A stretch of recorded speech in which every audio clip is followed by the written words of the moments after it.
All About News 김현정의 뉴스 쇼. 네, 친절한 대기자 권영철 대기자 어서 오세요. 안녕하십니까. 오늘 어떤 얘기 준비해 오셨을까요? 20대 대선이 20일 앞으로 다가왔습니다. 예. 민주당 이재명 후보와 국민의힘 윤석열 후보가 초박빙의 양강 구도를 형성하면서 다른 군소 후보들에 대한 관심이 떨어지거나 아예 없거나 그렇습니다. 그렇죠. 예. 특히 정의당 심상정, 국민의당 안철수 후보는 중앙선관위의 조건 충족으로 대선 후보자 토론에 참석할 수 있지만은 다른 후보들은 아직 이름도 제대로 알리지 못하고 있는 실정이죠. 예. 그래서 그 밖의 후보들 왜 출마했을까 이렇게 왜 출마했을까? 주제를 정해봤습니다. 네. 예. 김광일 랭크는 이번 대선 후보자가 모두 몇 명인지 아십니까? 뭐 14명 등록했다라고까지는 좀 봤습니다. 네, 그렇죠. 근데 이름 다 기억이 안 나시죠? 그렇죠. 네, 그렇습니다. 네. 어쨌건 오늘은 그 대선 후보 토론회에 초청받지 못한 10명의 후보자는 어떤 공약을 내세우고 있는지, 왜 출마했는지 그걸 좀 알아보고자 하는 겁니다. 1, 2, 3, 4번 후보는 우리가 어느 정도 좀 알고 있습니다. 네, 뭐 네. 이재명, 윤석열, 심상정, 안철수 후보는 네. 우리가 좀 기억하고 있는데 네. 기호 5번부터 그러면 하나씩 살펴볼까요? 네. 예. 기호 5번 기본소득당도 용해인 의원 1한석이 있으니까 예. 의석수대로 기호 5번을 배정받은 겁니다. 예. 기본소득당의 오준호 후보는 1975년생입니다. 예. 오 후보는 기본소득 대한민국을 실현하기 위해서 대통령 선거에 출마한다고 밝혔는데요. 한번 들어보시죠. 저는 차기 정부 임기 내에 전 국민 1인 월 60만 원 기본소득을 보장하겠습니다. 10년 내에 전 국민 1인 월 100만 원 기본소득을 실현하겠습니다. 과감한 증세로 재원을 마련하고 담대하게 재분배하겠습니다. 월 60만 원, 100만 원 뭐 네. 솔깃한 얘기긴 한데 그렇습니다. 어떤 돈으로 이걸 좀 주겠다는 건가요? 오 후보는 재원 마련을 위해서 기본소득 목적세를 거두겠다고 밝혔습니다. 기본소득 목적세는 시민세와 탄소세, 토지세입니다. 그리고 소득세제의 각종 비과세 감면 제도를 축소 폐지함과 동시에 복지 지출을 조정해서 재원을 마련한다는 구상입니다. 기호 5번 오준호 후보였고요. 네. 기호 6번이 누구죠? 국가혁명당 허경영 후보입니다. 허경영 후보. 예. 기호 6번부터는 정당 명칭의 가나다 순서고요. 예. 허경영 후보는 1947년생입니다. 예. 허 후보는 1997년 15대, 2007년 17대 대선에 이어서 이번이 세 번째 대권 도전입니다. 예. 허경영 후보는 코로나 긴급 생계지원금 1억 원을 공약했는데요. 들어보시죠. 12개월 안에 18세부터 모든 국민에게 1인당 1억 원을 주고 매월 국민배당금 150만 원을 드리겠습니다. 결혼하면 1억, 주택자금 2억, 출산하면 1인당 5천만 원씩을 주어서 1억 원 여긴 더 세네요. 네, 그렇습니다. 재원 마련은 어떻게 되는 거죠? 먼저 대통령 긴급 재정명령을 발동해서 양적 완화 4천조 원을 하겠다. 예. 그 돈을 가지고 국민 가계부채 2천조 원을 해결하고 이후에는 예산 절감 등을 통해서 재원을 마련하겠다고 했습니다. 국회의원 100명으로 축소하고 무보수 명예직으로 하겠고 지방자치단체 선거도 폐지하겠다 이렇게 공약을 했습니다. 그냥 돈을 찍어내겠다 이 얘기인 것 같네요. 예. 네. 기호 7번은 노동당 후보죠. 예, 노동당 이백윤 후보입니다. 이 후보는 1977년생입니다. 예. 이 후보는 재벌 국유화와 국가투자은행 설립으로 공공경제를 실현하겠다고 밝혔는데요. 한번 들어보시죠. 기후위기의 주범, 불평등의 근본 원인, 사람을 평생 불안에 떨게 만드는 자본주의 말고 사회주의 정치로 전국민 철밥통시대 새롭게 열어가겠습니다. 사회주의 정치, 사회주의 정부 만들겠다 좀 생경하게 들리네요. 그렇습니다. 사회주의의 필요성을 알리겠다는 의지를 내보였는데요.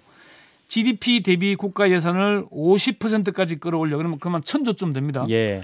국가 책임 일자리 1,000만 개를 만들겠다고 공약을 했습니다. 수능 폐지와 대학 입학 자격고사 실시, 학교의 학생 선발권을 폐지하겠다 이렇게 공약을 하기도 했습니다. 예. 기호 8번은 저 알고 있습니다. 새로운 물결 김동연 후보죠. 아닙니다. 아니에요? 이게 김동연 후보가 새로운 물결이죠. 예. 오근호 후보가 새누리당입니다. 가나다에서 오근호 후보가 좀 앞서죠. 그래요. 예. 그래서 기호 8번은 오근호 후보가 됐는데요. 오 후보는 1971년생입니다. 새누리당이라는 게 옛날 그 새누리당을 계승한 건가요? 저도 새누리당을 찾아보니까 두 개가 검색이 되는데 예. 하나는 국민의힘 전신인 새누리당이고 예. 또 하나는 오근호 후보를 내세운 새누리당입니다. 아, 달라요? 예. 아. 오 후보는 출마 목적이 대통령 당선이 아니라 부정선거 방지라고 주장했는데 한번 들어보시죠. 모든 투표소마다 4명을 보낼 수 있고요. 전국에요. 그리고 이제 개표소는 총 6명을 보낼 수 있습니다. 네. 6명을 보내서 우리 시민들이 자유애국 시민들이 투표 참관을 해야 개표 참관을 해야 이 부정선거가 막아지고 정권 교체를 할 수 있다. 표 도적을 막을 수 있다. 오 후보는 출마 선언 동영상도 찾기가 어려웠어요. 예. 한 보수 성향 유튜브에 출연해서 입장을 밝힌 걸 찾은 건데요. 공약이 부정선거 방지였습니다. 그러니까 선관위에 중앙선관위에 제출한 공약집 1호 공약이 4.15 부정선거 진실을 밝히겠다. 예. 이거였습니다. 기호 9번 김동연 후보 이제 진짜 김동연 후보로 넘어갔죠. 네, 그렇습니다. 예. 김동연 후보는 1957년생입니다. 김 후보는 공직을 오래 해서인지 구체적인 공약이 많았습니다. 기득권 공화국에서 기회 공화국으로 만들겠다는 슬로건의 1호 공약이 5급 행정고시를 폐지하는 거였습니다. 한번 들어보시죠. 공무원 철밥통을 깨고 유연한 정부를 만들겠습니다. 공직을 관리직과 전문직으로 나누고 관리직은 정년을 폐지하겠습니다. 시험 한 번으로 보장되는 공무원 정년을 폐지하겠습니다. 공무원 철밥통을 깨겠다. 네. 이분도 공무원 출신이잖아요. 행시 출신이죠. 예. 행시 26회 출신인데 김 후보가 행정고시를 폐지하겠다고 밝힌 건 자신의 경험에서 나온 것으로 이렇게 보입니다. 공무원 철밥통을 깨겠다는 것이고 7급과 9급 채용을 확대해서 공직으로 입문할 기회 입문을 더 넓고 고르게 열겠다. 그리고 공무원 20% 감축하겠다 이렇게 밝혔는데요. 공무원들은 싫어하겠네요. 싫어하겠지만은 저는 다른 후보들이 김 후보 이런 공약을 좀 본받았으면 좋겠다 그런 생각이 들었습니다. 아주 구체적이었습니다. 예, 일단 넘어가고요. 네. 기호 10번 누굴까요? 김경재 후보인데요. 예. 신자유민주연합입니다. 김 후보는 1942년생입니다. 김경재 후보가 옛날 그 자유총연맹 총재했던 그분인 거군요. 또 했고 예. 김대중 대통령과 함께 정치를 오래 했던 그렇죠. 사람이기도 예. 하고요.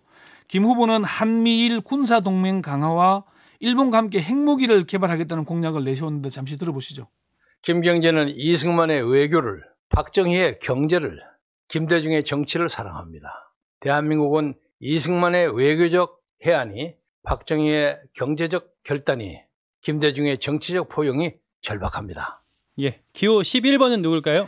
우리 공화당 조원진 후보입니다. 조 후보는 1959년생입니다. 19대 대선에서는 새누리당 후보로 출마를 했었어요. 원진곰으로 이렇게 나왔었죠. 조 후보의 말 들어보시죠. 우리는 이번 대통령 선거를 통해서 붉은 좌파 독재 세력을 처단해야 합니다. 껍데기 무능하고 부패한 이 보수의 탈을선 가짜 보수도 처단해야 합니다. 붉은 좌파, 가짜 보수, 민주당, 국민의힘 다 이렇게 비판한 거군요. 그렇게 보입니다. 조 후보는 박근혜 전 대통령이 이재명 후보를 지지하지 않겠지만 윤석열 후보에 대해서도 감정이 좋지 않다 이렇게 말했습니다. 기호 12번. 진보당 김재현 후보입니다. 예. 김재현 후보는 1980년생입니다. 이번 대선 최연소 후보죠. 최연소. 예, 김 후보는 진보 정치가 위기다라면서 금기를 넘어 과거의 진보 정치를 넘어서겠다고 밝혔는데요. 들어보시죠. 저 김재현과 진보당은 과감하게 선을 넘겠습니다. 인물교체, 세대교체와 같은 리모델링으로는 해결할 수 없습니다. 70년 묵은 낡은 시스템을 해체하고 새로운 질서를 만드는 체제 교체를 통해 지금까지와는 다른 대한민국을 만들어 내겠습니다. 김 후보는 일하는 사람들의 정치 혁명이라는 슬로건 아래 노동 중심의 10차 개헌을 실시하고 주 4일제 실시, 노동조합이 상식인 나라를 만들겠다 이렇게 공약을 했습니다. 주 4일제. 많이 왔습니다. 네. 기호 13번으로 넘어갈까요?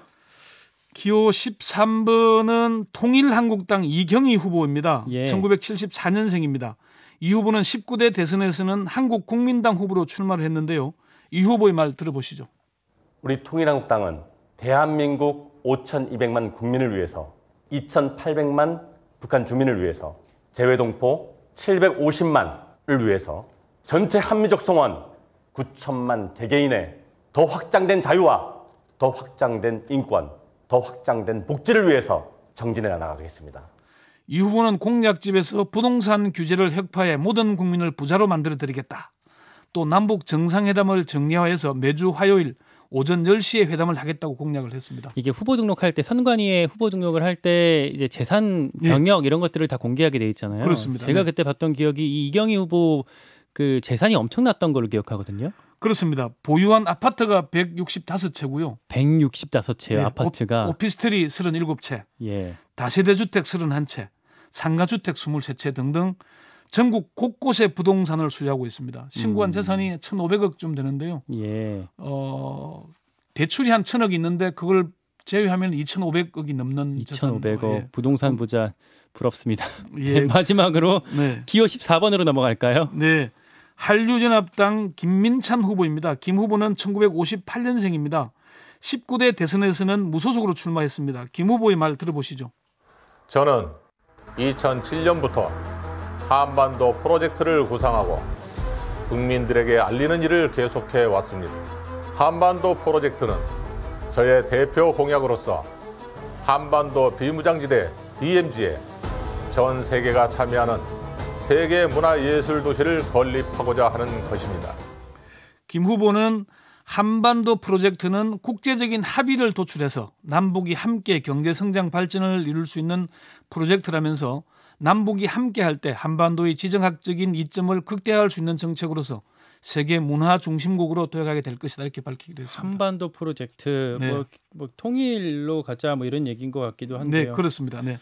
이게 지금 14분 네. 이제 쭉 정리해 주셨는데 들어보니까 이 중에는 출마 경험이 있는 분들도 상당한 것 같아요. 뭐 허경영 후보 같은 경우에는 15대 대선부터 아주 오래전부터 이미 세 번째 나왔고요. 예. 예. 왜 이렇게 사실 그러니까 좀 냉정하게 말씀드리면 이분들은 당선 가능성이 거의 없다 정도로 얘기도 할 수 있을 것 같은데 대부분은요. 네. 근데도 이렇게 출마를 한 이유가 좀 어디에 있다고 보실까요? 10명의 군수 후보 중에 당선되겠다고 얘기를 하는 사람은 허경영 후보 정도이고요. 예. 나머지는 각각 다 뭐 자신의 정강 정책, 당의 정강 정책을 알리기 위해서라든지 아니면은 뭐 오건호 후보 같은 경우에는 부정선거를 막겠다 하는 이런 뭐 목표가 이런 것들을 나름 가지고 있습니다. 사실 대통령 후보가 되기 위해서는 만 40세 이상이어야 되고 또 기타금이 3억 이상 내야 되잖아요. 예. 그리고 득표를 10% 이상 하지 못하면은 기타금을 돌려받지도 못합니다. 15%를 넘어야 다 돌려받는 거잖아요. 그러니까 10%를 넘으면 이제 절반이고 15% 넘으면은 전체다. 그렇죠. 근데 예. 10%가 안 되면 한 푼도 못 받게 되는 거군요. 그렇습니다. 아까 그 출마 경험이 있는 분들 득표율을 보니까 1%가 아니라 0.1% 안팎이었어요. 예. 아주 뭐 적은 득표 수인데도 출마를 한 이유는 아마 그런 이유들이 작용한 게 아닌가 싶기도 하고요. 그리고 이경희 후보나 김민찬 후보나 0.1%도 못 미치는 득표율인데 계속 나오는 이유는 출마 자체에 무슨 뭐 재미를 느끼는 건지는 잘 모르겠습니다만은 예. 그분들 나름대로는 뭐 의지가 있겠죠. 뭐 그럴 걸로 보이는데요. 어쨌건 이렇게 많아서 이게 그러니까 투표용지가 이번에 27cm로 막 네, 길어진다라고 네. 해서 오히려 좀 혼란과 불편을 주는 거 아니냐, 너무 좀 이게 많은 거 아니냐 이런 지적들도 좀 있거든요. 사실 후보가 많다고 볼 수도 있습니다. 그렇지만은 19대 대선에서는 15명 후보가 출마를 했고요. 물론 뭐 2명이 중도 사퇴했지만은 17대 대선에서는 11명이 출마를 했습니다. 예. 최창렬 용인대 교수는 나름 어떤 계층이나 세대, 젠더를 대표해서 나오는 건 의미가 있다. 그렇지만 군소정당 후보가 난립하는 건 보기가 좋은 건 아니다 얘기를 했습니다. 그렇지만 이 정도의 10여 명의 후보가 매번 대선에서 나온다는 거는 우리 사회의 다양성을 대변하는 걸로 볼 수도 있을 것이다. 그 자체로. 예. 민주주의는 다양성을 표방하는 사회 아닙니까? 그렇죠. 그리고 톨레랑스라고 다른 사람이 생각하고 행동하는 방식의 자유 이런 걸 우리가 인정할 때 우리의 자유와 사상과 이념도 인정받는 거잖아요. 그런 관점에서 본다면은 우리가 이렇게 14명이나 되는 대선 후보를 바라보면서 우리 사회의 다양한 목소리에 귀 기울여 보는 것도 나름 의미가 있겠다 이런 생각이 들었습니다. 좋은 말씀입니다. 여기까지 친절한 대기자 권영철 대기자 취재 같이 들어봤습니다. 고맙습니다. 네. 김현정의 뉴스쇼는 청취자 여러분의 참여로 이루어집니다. 트위터, 페이스북, 레인보우 게시판 그리고 단문 50원, 장문 100원의 유료 문자 샵 1212, 우물정 1212 통해 참여하실 수 있습니다. 김현정의 뉴스쇼 여러분과 함께 만듭니다.